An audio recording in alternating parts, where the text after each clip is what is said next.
Bonjour frères et sœurs, bonjour bien-aimés, partout où vous nous suivez, en Europe, en Amérique, en Afrique. Nous vous disons encore bonjour. Nous sommes heureux de vous retrouver pour notre émission La joie de la parole, une émission de l'Église évangélique Alliance de vie. Aujourd'hui, nous avons l'honneur d'accueillir l'homme de Dieu, le pasteur Gabi Machinda, le berger de l'Église Alliance de vie. Avant de commencer notre émission, nous allons donner la parole à l'homme de Dieu pour nous conduire sur un petit moment de prière. Je donne la parole au pasteur Gabi. Oui, Seigneur, nous voulons te rendre grâce et te dire encore merci pour ce moment merveilleux où tu permets que nous puissions nous retrouver, Père, autour de ta parole, pour pouvoir parler de toi. Dieu Tout-Puissant, la Bible nous dit qu'au commencement était la parole. Daigne régner en ce moment jusqu'à la fin de cette rencontre éternelle. Que ton Esprit éternel nous conduise en toutes choses. Ainsi nous t'avons prié dans le nom de Jésus-Christ. Amen. Amen. Pour beaucoup d'entre vous, vous connaissez l'homme de Dieu, le pasteur Gabi Machinda. Il est le berger de l'Église Alliance de vie. Alors aujourd'hui, nous avons l'honneur de l'accueillir dans notre émission pour parler de la foi. Le thème donc de notre émission aujourd'hui est la foi chrétienne. Par ces thèmes, le pasteur Gabi va encore nous enseigner, il va nous édifier et j'espère que pour chacun d'entre vous, vous finirez cette émission avec une grande bénédiction, avec quelque chose en plus qui permettra d'affermir votre foi. Alors, pour commencer notre émission, nous allons définir la foi, pasteur Gabi. Nous allons donc permettre aux enfants de Dieu de comprendre, de savoir d'abord qu'est-ce que c'est la foi. Que nous dit la parole au sujet de la foi?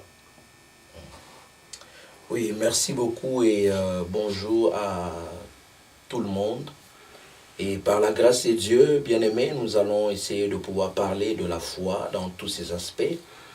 Et d'emblée, je dirais que la foi, c'est un sujet vaste, c'est un sujet tellement complexe aussi, que nous tâcherons, bien entendu, de pouvoir répondre aux besoins du peuple de Dieu. Je voudrais dire ceci, bien-aimés, pour pouvoir parler de la foi ou parler de la parole de Dieu, nous devons toujours nous référer du début. Le début, c'est-à-dire le commencement. La Bible nous dit dans le livre de Jean, chapitre 1, à partir du verset 1, qu'au commencement était la parole. Et la parole était avec Dieu, la parole était Dieu, la parole s'est faite chair, il est venu dans ce monde. Si nous allons dans le livre de Genèse au chapitre 1, à partir du verset 1 également, la Bible nous dit que au commencement, l'Esprit du Seigneur mouvait sur la surface de la terre, sur la surface des eaux.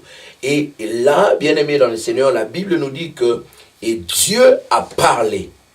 C'est-à-dire, toutes choses ont pris existence lorsque Dieu a parlé. La Bible dit que Dieu a dit que la lumière soit. C'est-à-dire, au commencement, Dieu a commencé à créer. Or, bien-aimé dans le Seigneur, ce que Dieu a commencé à créer existait déjà. Mais c'était invisible. Pourquoi? Parce que c'était dans l'invisible. Or, la foi, en réalité, c'est appeler les choses invisibles au visible. C'est-à-dire appeler les choses invisibles à l'existence maintenant. Donc la foi, bien-aimée dans le Seigneur, lorsque nous regardons dans la parole de Dieu, c'est du début de la parole jusqu'à la fin de la Bible. Donc pour tout un enfant de Dieu, pour chacun de nous, bien-aimés, devons comprendre que nous avons besoin de la foi dans notre marche chrétienne, nous avons besoin de la foi dans notre vie de tout le jour. Et c'est ainsi que Dieu lui-même, bien-aimé dans le Seigneur, parce qu'il est le maître des époques, le maître de temps, il savait que en tant qu'enfant de Dieu, nous aurions besoin toujours de la parole.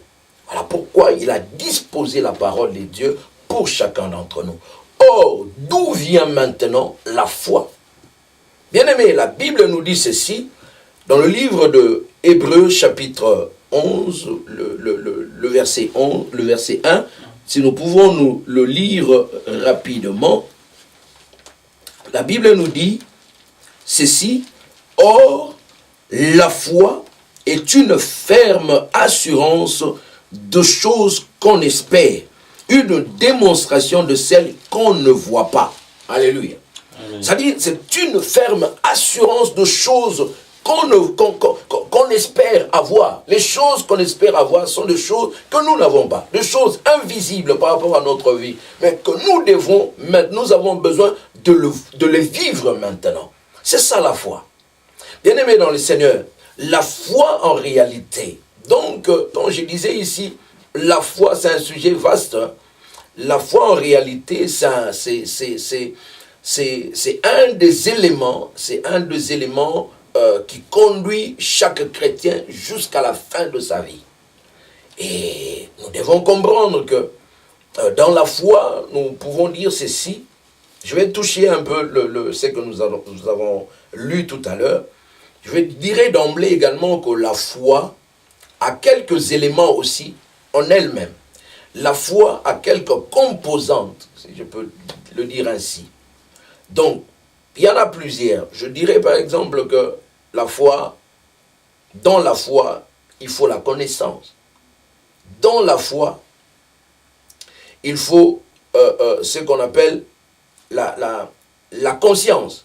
Dans la foi, il y a la confiance. Dans la foi, il y a l'assurance. C'est que la Bible nous dit ici. Et dans la foi, il y a la démonstration. Et dans la foi, il se suit encore d'autres choses. Dans la foi, il y a la persévérance. Dans la foi, il y a des éléments qui accompagnent également la foi. Comme par exemple l'obéissance, comme par exemple la crainte de Dieu. Alléluia. Mais bien aimé, c'est-à-dire que ici, nous voyons que les choses invisibles deviennent maintenant visibles. Et c'est ainsi que la Bible dira, le Seigneur dira, dans la suite de notre verset que nous venions de lire, donc, or, sans la foi, il est impossible de lui être agréable. Donc, nous avons besoin de la foi chaque jour de notre vie, à chaque instant. Nous devons vivre la foi. Nous devons marcher dans la foi, marcher par rapport à la foi. Nous devons marcher, vivre, bien aimé, avec le Seigneur dans la foi. Sans la foi, il n'y a rien. Voilà, chers frères et sœurs, vous avez entendu ce que l'homme de Dieu vient de nous dire. Alors, dès le début, nous savons, l'homme de Dieu vient de nous recadrer l'importance de la foi et d'où vient la foi dans notre vie chrétienne. Je retiens déjà de cette première partie que la foi est notre carburant. C'est comme un moteur qui n'a pas de carburant, il ne peut pas fonctionner. Dans notre vie chrétienne, nous devons toujours avoir la foi comme notre carburant, comme notre essence ou diesel pour le moteur de véhicule. C'est notre carburant qui nous conduit, qui nous fait vivre et qui nous approche de Dieu. L'homme de Dieu, vous avez parlé de la foi, qu'elle vient de la parole. La parole nous dit que sans la foi, il est impossible d'être agréable à Dieu. Or, nous, en tant que chrétiens, nous recherchons à tout moment de nous approcher de Dieu. Nous recherchons la volonté de Dieu. Nous cherchons à obéir à Dieu. Nous voulons à tout moment avoir les promesses qui nous sont faites dans la parole.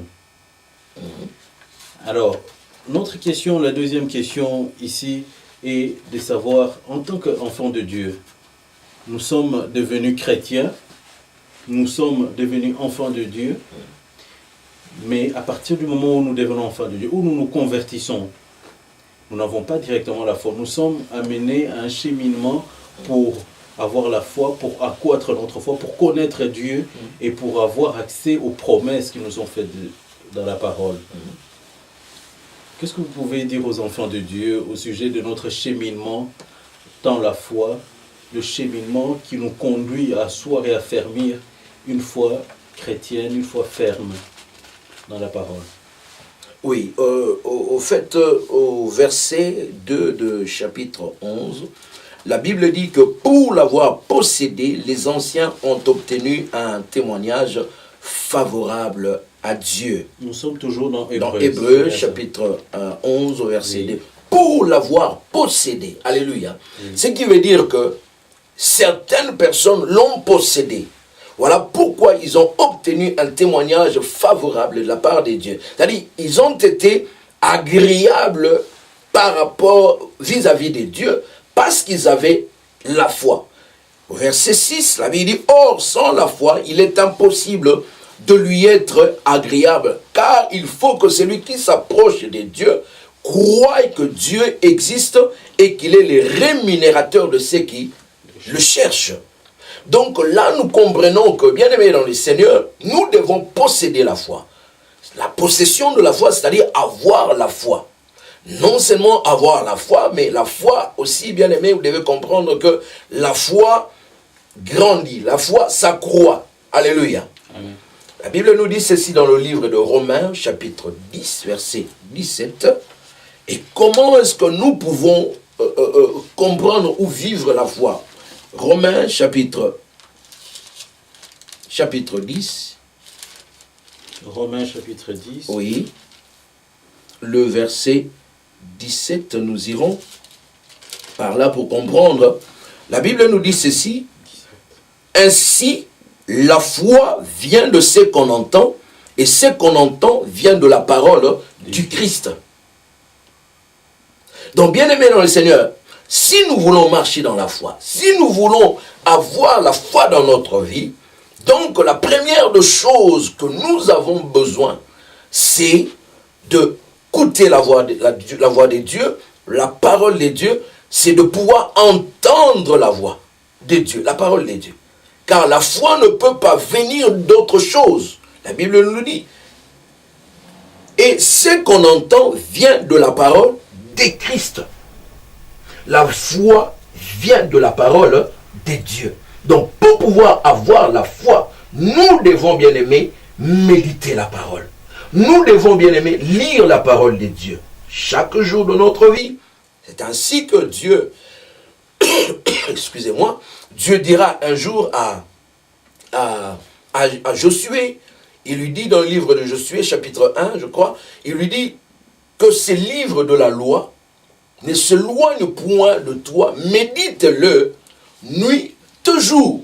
Bien aimé, il n'y a pas un autre chemin, il n'y a pas un autre moyen pour pouvoir recevoir la foi. Non, ce n'est que par la parole de Dieu. Et nous devons croire. La foi, bien aimé, c'est comme une folie également. Il faut que celui qui s'approche de Dieu croie que Dieu existe et qu'il est le rémunérateur. Donc lorsque je m'approche de Dieu, je dois croire que Dieu existe. Si je veux recevoir quelque chose de la part de Dieu, donc je dois comprendre, bien aimé, qu'il me faut la foi. Sans la foi, je ne pourrai pas.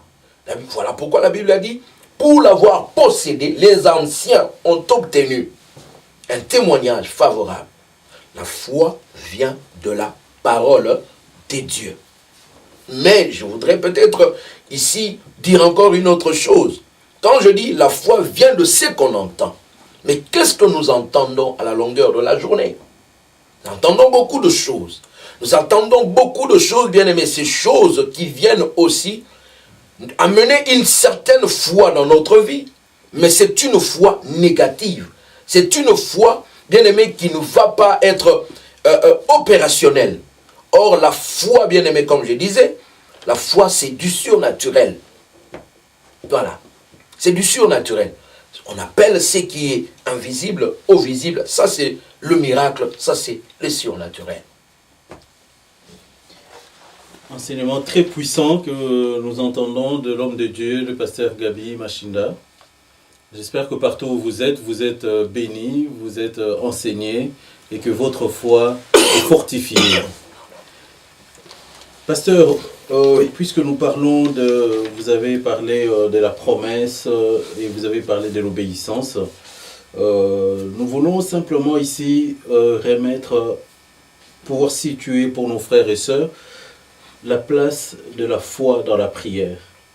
Nous savons que en tant qu'enfants de Dieu, nous sommes appelés à prier, nous faisons des demandes, des requêtes à Dieu, la place que nous pouvons accorder à la foi dans nos prières. Oui, comme je disais tantôt, j'ai dit que la foi, si vous regardez bien, c'est de Genèse à Apocalypse. La foi, bien aimé, nous en avons besoin dans notre vie chrétienne. C'est pour cela que Dieu dit, si tu n'as pas la foi, tu ne seras pas agréable à lui. Et si tu n'as pas la foi, n'espère en rien. Donc la foi et la prière vont de pair. Bien aimé, dans la Bible, nous trouvons plusieurs exemples où la Bible nous dit, pardon, la Bible parle un peu de la foi et la prière. Je voudrais ici aller dire directement ou pouvoir donner un exemple selon la parole de Dieu. Hébreux 11. Nous sommes... bon, je vais apprendre encore. 11. Juste montrer un peu quelque chose d'autre. Le verset 2 nous dit encore une fois, « Pour l'avoir possédé, les anciens ont obtenu un témoignage favorable. » Vous ne pouvez pas, bien aimé, oublier que dans Matthieu chapitre 7, le verset 7, la Bible dit, « Demandez, il vous sera donné. » Alléluia. Amen. La Bible se limite à ce court verset que chacun de nous connaît. Or, bien-aimé dans le Seigneur, pour demander à Dieu, pour recevoir de choses par rapport au Seigneur, nous devons savoir comment demander. Et nous demandons comment. C'est dans la prière que nous demandons. Et nous devons comprendre pourquoi nous ne recevons pas certaines choses. C'est parce qu'il n'y a pas la foi dans ça. C'est parce que nous demandons aussi mal.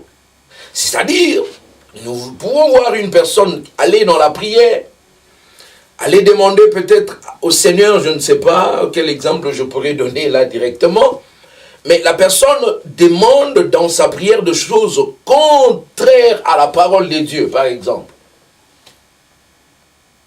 Or, bien-aimés, nous en tant qu'enfants de Dieu, nous devons demander de choses qui sont selon la parole, qui ont comme base la parole de Dieu. Et en demandant ainsi, et avec foi, nous obtenons, bien aimé, la réponse par rapport à ce que nous avions demandé à Dieu. Je vois un jour un monsieur arriver. Cet homme s'appelait Jairus dans la Bible. Sa fille était malade. Et quand il voit le Seigneur Jésus-Christ, il l'aborde pour lui dire, viens chez moi parce que ma fille est malade, elle va mourir et qu'on sort. Pendant qu'ils étaient en train de parler, bien aimé, excusez-moi, il s'est passé aussi plusieurs faits ce jour-là. Mais pendant qu'ils discutaient, la Bible nous dit ceci, que les hommes sont venus de sa maison pour lui dire, voilà, Jairus, laisse d'embêter le Seigneur parce que ta fille est morte. Ce n'est plus nécessaire que qu'il puisse venir à la maison. Alléluia.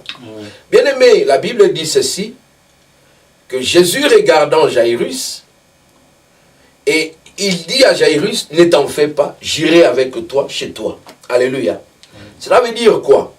Il a fait une prière au Seigneur, que le Seigneur puisse venir dans sa maison guérir sa fille. Et sa prière, bien-aimée dans le Seigneur, pouvait être verbal, pouvait être comme un dialogue, comme ça. Et d'ailleurs, en réalité, la prière, c'est un dialogue entre un enfant de Dieu et Dieu. C'est-à-dire, il y a aussi une manière de prier où on peut s'isoler, où on peut adorer, où on peut louer. Hein.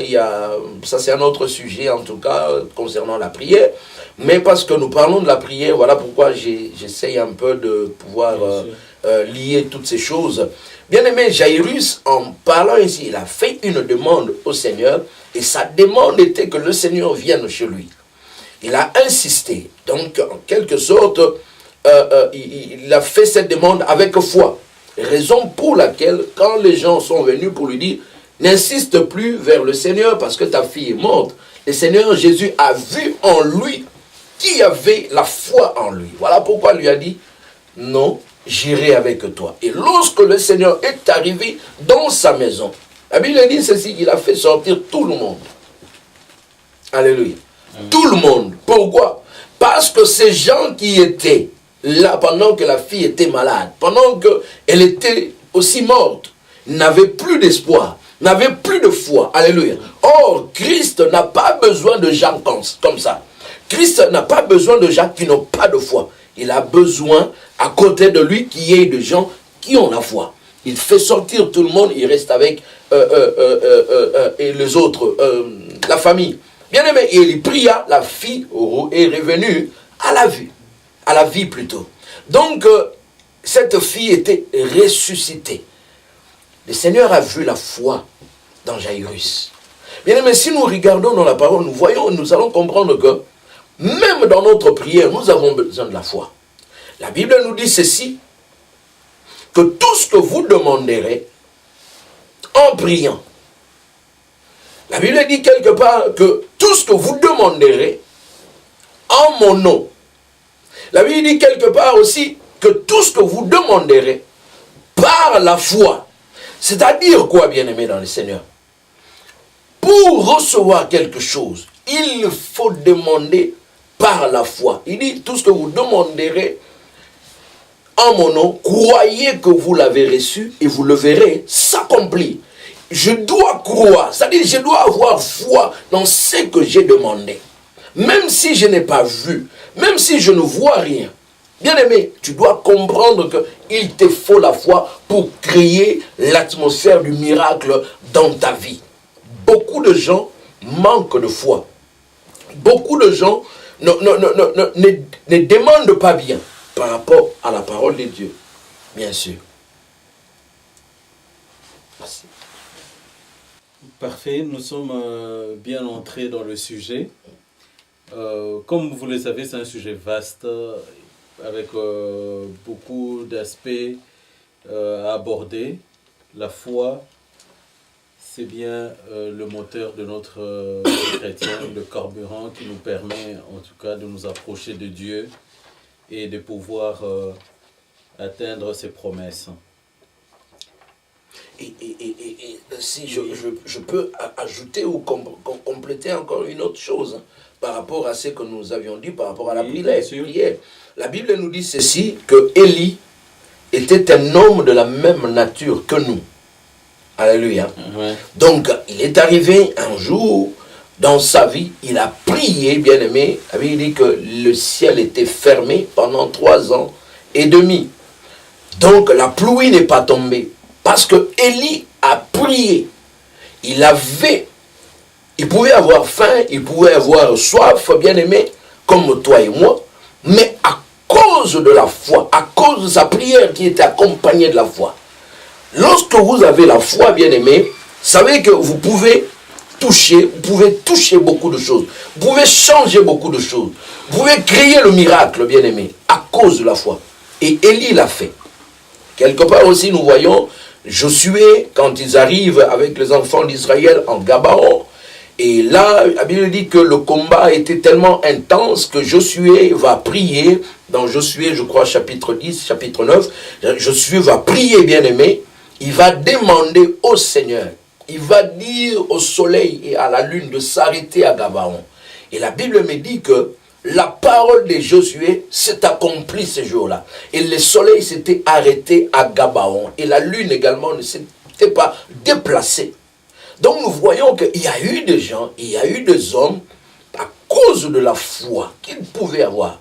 Ils ont déclaré des choses. En déclarant cela, et nous avons vu la manifestation de ces choses. Donc dans la prière, nous avons besoin de la foi. Et pendant que nous sommes en train de prier, pour recevoir quelque chose de la part du Seigneur, nous avons besoin vraiment d'avoir la foi. Ou lorsque nous voulons déclarer des choses, nous devons avoir la foi pour que nous puissions avoir cela s'accomplir. Nous nous approchons doucement, lentement vers la fin de notre émission. C'est seulement le temps qui nous y oblige, hein, parce que nous ne pouvons pas retenir l'homme de Dieu plus que le temps prévu. Mais nous ne manquerons pas de revenir encore à ces sujets. Mais avant de terminer, homme de Dieu, nous allons quand même parler de la foi et des œuvres. Il y a beaucoup d'hommes qui vivent ici sur terre, qui pensent se suffire dans les œuvres qu'ils font, hein, parce qu'ils donnent l'aumône, ils donnent l'offrande, parce qu'ils aident les malheureux, ils pensent suffire par rapport à Dieu. En tant qu'enfant de Dieu, quelle distinction ou quel rapport vous pouvez nous donner entre les œuvres que nous accomplissons, les bonnes œuvres, toutes les œuvres de charité que nous pouvons avoir, et la foi que nous avons? Est-ce que ces deux sont obligatoires, sont incompatibles, ou l'un peut suffire sans l'autre? Wow. Si je vois bien, la Bible nous dit dans le livre de Jacques, hein, au chapitre 2, c'est là que nous pouvons lire également. Jacques chapitre 1, nous lirons à partir du verset 2. Mes frères, regardez comme un sujet de joie complète les diverses épreuves auxquelles vous pouvez être exposés, sachant que l'œuvre de votre foi produit la patience. Mais il faut que la patience accomplisse parfaitement son œuvre afin que vous soyez parfaits et accomplis sans faillir en rien. Si quelqu'un d'entre vous manque de la sagesse, qu'il demande à Dieu qui la donne à tous simplement sans reproche, et elle lui sera donnée. Mais qu'il la demande avec foi, sans douter, car celui qui doute est semblable au flot de la mer. Et le verset qui nous intéresse encore après vient dans la partie du chapitre 2. Partie du chapitre 2, oui. À partir du verset, attendez, du verset 14.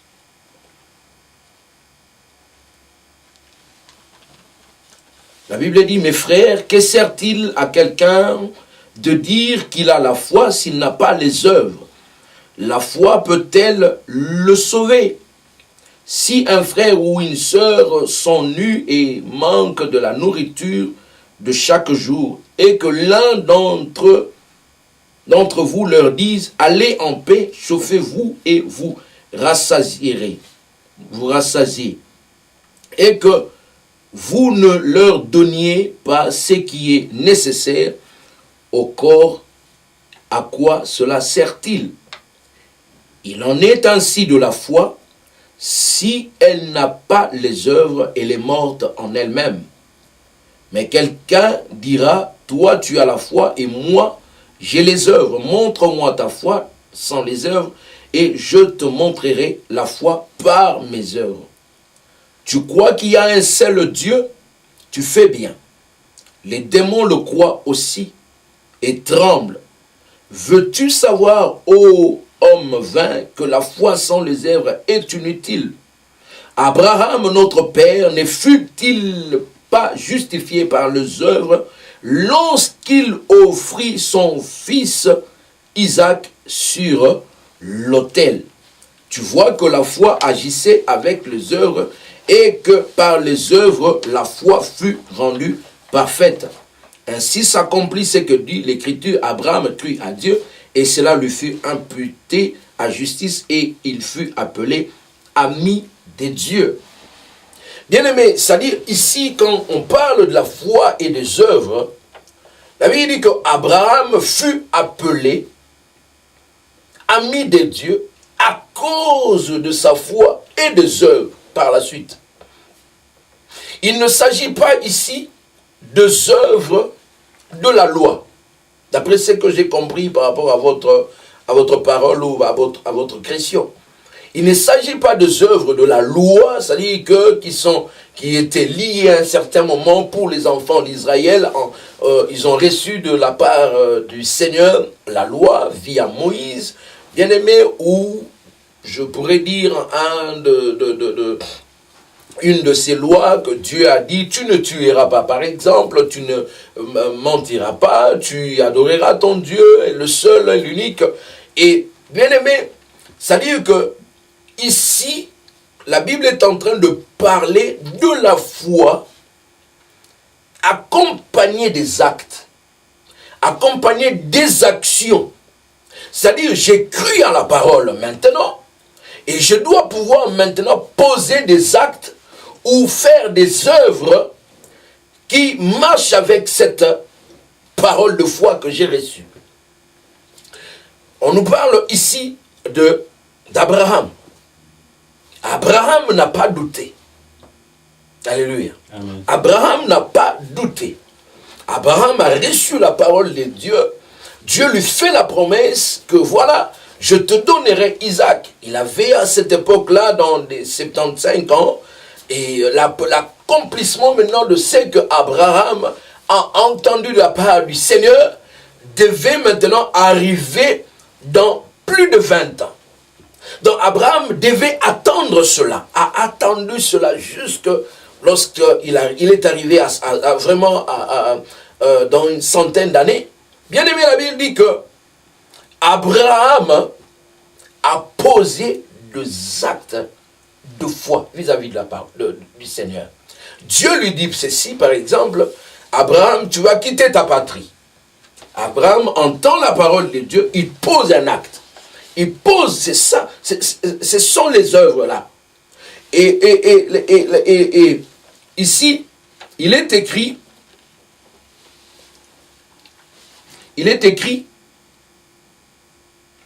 Abraham, notre père, ne fut-il pas justifié par les œuvres lorsqu'il offrit son fils Isaac sur l'autel? C'est-à-dire que Dieu lui va amener cette promesse à l'existence. Dieu amènera Isaac dans la famille d'Abraham, comme il avait promis, qu'il sera la postérité. Mais il est arrivé quelque part, Dieu lui dit encore, Abraham, offre-moi maintenant Isaac, ton fils. La Bible dit que Abraham n'a pas boudé, n'a pas douté. Abraham a dit à Isaac, voilà, nous irons adorer le Seigneur à la montagne. Il n'a même pas dit à Sarah ce que Dieu lui avait dit. Voilà un niveau de foi, voilà un niveau de foi qui amène maintenant cette personne, Abraham, notre père, à pouvoir poser un acte. Ce sont ces œuvres-là que la Bible est en train de parler. C'est-à-dire, Abraham amène Isaac à la montagne, ils arrivent là-bas, il place Isaac sur l'autel, il lève sa main, il veut poignarder Isaac, et Dieu lui dit, stop maintenant Abraham, parce que là, j'ai vu maintenant combien tu m'aimes. C'est-à-dire, ce sont ces œuvres-là. Il y a de ceux-là qui ont reçu la promesse du Seigneur. Il y a de ceux-là qui ont reçu la parole de Dieu. Ils ont reçu des visions et des visions. Voilà, Dieu va faire ceci.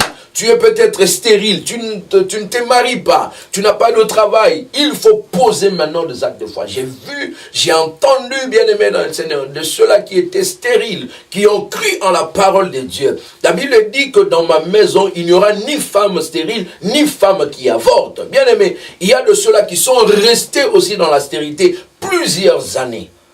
Mais parce qu'ils avaient foi en la parole, bien aimé, ils ont commencé à poser des actes de la folie. Ils sont allés faire acheter des habits, des enfants, ils ont posé des habits des enfants à la maison, ils ont arrangé tous ceux qui n'avaient pas de mari, se sont achetés de robes de mariage ou des costumes de mariage. Donc ils ont fait des choses qui dépassaient de fois l'entendement de gens et l'entendement des hommes. Mais par la suite, cela a payé, leur foi a payé. Donc leur foi était accompagnée des actes qu'ils avaient posés par la suite.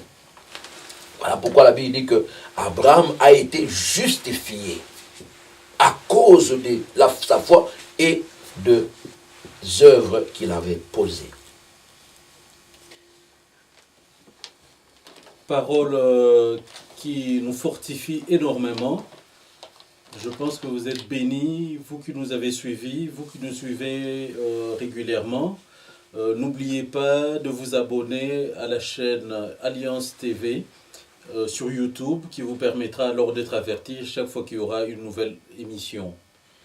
Alors l'homme de Dieu, pour clôturer ces moments, d'abord une parole pour le peuple de Dieu qui nous suit, une parole sur la foi, un message qui permettra à chacun d'entre nous de rester dans la méditation, dans l'enseignement que nous venons d'avoir avant une courte prière de clôture.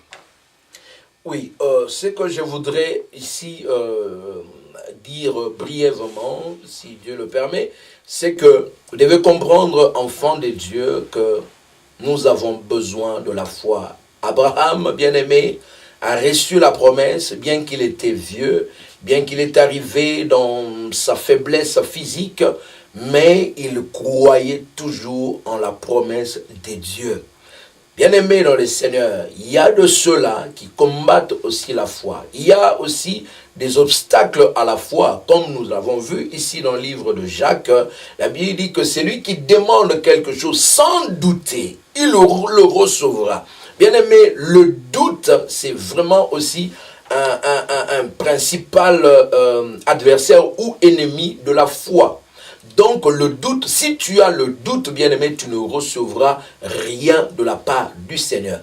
Dieu t'a promis de choses. Dieu t'a dit qu'il fera ceci pour toi, il fera ceci pour toi. Bien-aimé, je voudrais te dire, garde confiance, aie foi en Dieu, crois en Dieu et tu verras ce que le Seigneur t'a promis arriver à l'existence.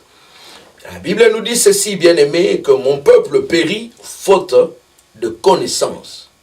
Bien-aimé, pour que tu aies la foi, tu dois avoir la connaissance de la parole de Dieu. Tu dois avoir la connaissance de celui qui a parlé sur cette parole-là. C'est-à-dire, tu dois connaître Dieu réellement. Tu dois connaître comment Dieu agit. Tu dois avoir confiance au Seigneur. Alléluia. Même si tu vois le contraire dans ta vie. À côté de toi, à côté, tout près de toi, il peut y avoir des gens ou des agents de ténèbres, bien-aimés. Lorsque tu restes à côté de lui, il peut te communiquer une foi négative. Alléluia. Amen. Bien-aimé, tu as intérêt de lire la parole de Dieu, de beaucoup prier. Tu as intérêt de marcher avec des gens qui peuvent booster un peu ta foi, pour que ta foi aille toujours de l'avant et non régresse. Alléluia. Bien-aimé, lorsque tu vois le Seigneur Jésus-Christ dit, par exemple, dans le livre de Luc, je crois, chapitre 8, où il parle, il dit, lorsqu'il viendra, trouvera-t-il encore la foi? Alléluia. Amen. Donc, si trouvera-t-il encore la foi?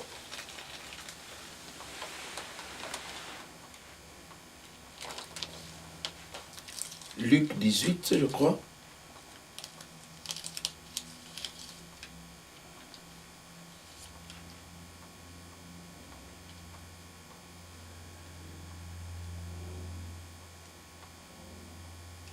Luc 18 au verset 18. Luc 18, verset 18. Mhm.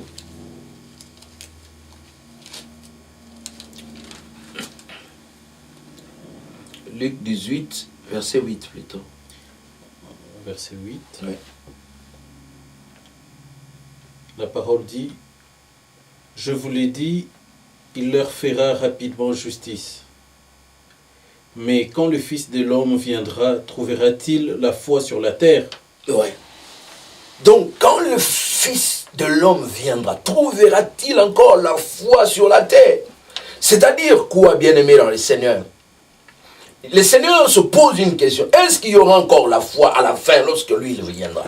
Or, le but du Seigneur est de trouver encore la foi en nous, dans la vie de ses enfants.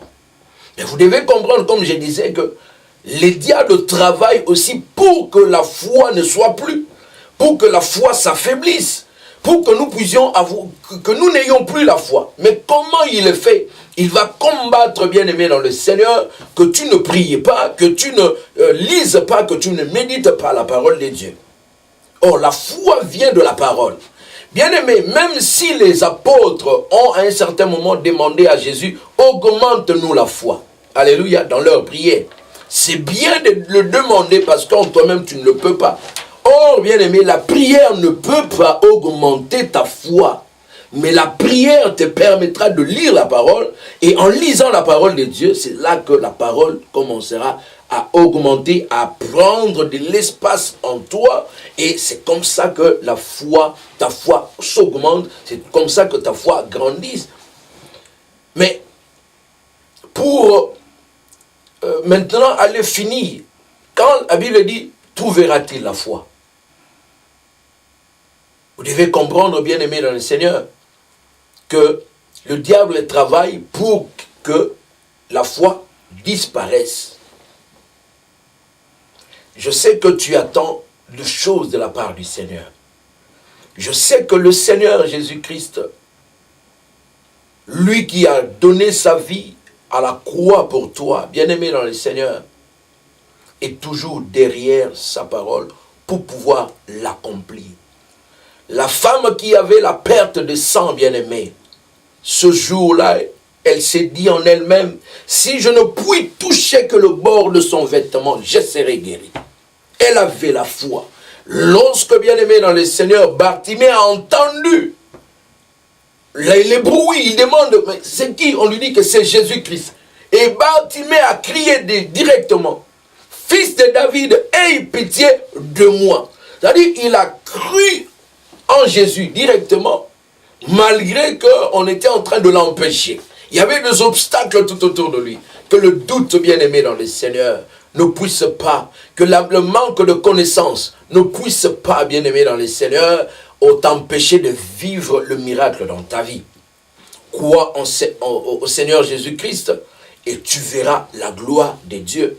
Comme il a dit, lors de la mort de Lazare, il dit, n'ai-je pas dit que si tu crois, tu verras la gloire de Dieu.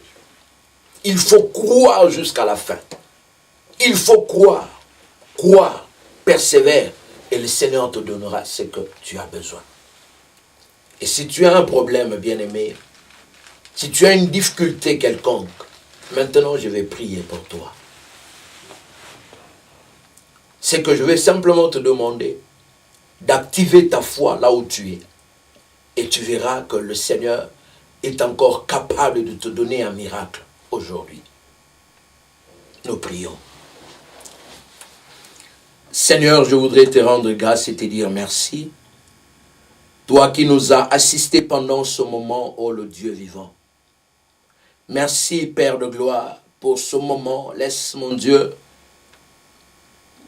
qu'il puisse, éternel Dieu de gloire, être bénéfique pour de milliers de personnes, pour de centaines de personnes qui nous ont suivis, éternel.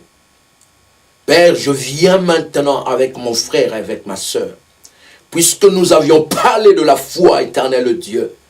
La Bible me dit que tu appelles à l'existence ce qui n'existe pas. Ce qui était invisible, Père, tu les rends visibles, Père de gloire. Je voudrais te prier pour le problème de mon frère, pour le problème de ma sœur. Éternel Dieu de gloire, toi qui sondes le cœur et le rein, laisse que ta main puissante, ô Père, les visite maintenant. Ceux qui ont besoin des enfants, donne-leur des enfants au nom puissant de Jésus. Ceux qui ont des problèmes de santé, guéris-le maintenant dans le nom puissant de Jésus. Éternel Dieu des armées, Dieu puissant. La Bible me dit, éternel Dieu des armées, que la foi, oh Dieu, est une arme spirituelle éternelle, le bouclier de la foi, Père, pour nous protéger. Tu as dit, éternel Dieu des armées, mon Dieu, mon roi, pour combattre, pour tenir ferme contre les traits enflammés du diable. Père, tous ceux qui sont menacés, tous ceux qui sont, éternel le Dieu de gloire, envahis par des armes, par des flèches de ténèbres, Père, laisse que le bouclier de la foi éternelle le protège au nom puissant de Jésus et leur donne la victoire sur leurs ennemis dans le nom puissant de Jésus. Dieu d'amour, Dieu d'Israël, que ton nom soit glorifié. Merci pour ce miracle. Merci pour le miracle. Merci, éternel Dieu de gloire, d'avoir touché une personne. Merci, éternel Dieu de gloire, d'avoir facilité de choses dans la vie d'une personne. Au nom puissant de Jésus. Père très saint, ceux qui devaient se marier, ceux qui attendent un mariage, reçoivent le mariage. Au nom puissant de Jésus-Christ. Père de gloire, l'élévation, la croissance, la grandeur, éternel Dieu, la réussite et les succès, qu'ils le reçoivent maintenant au nom puissant de Jésus. Tu as dit dans ta parole, tout ce que vous demanderez en mon nom, en priant, croyez que vous l'avez reçu et vous le verrez s'accomplir. Ainsi nous t'avons prié dans le nom puissant de Jésus-Christ. Amen. Laisse que mon Dieu vous bénisse. Amen. Amen. Merci de nous avoir suivis par la foi. Restez en paix en tout lieu où vous êtes.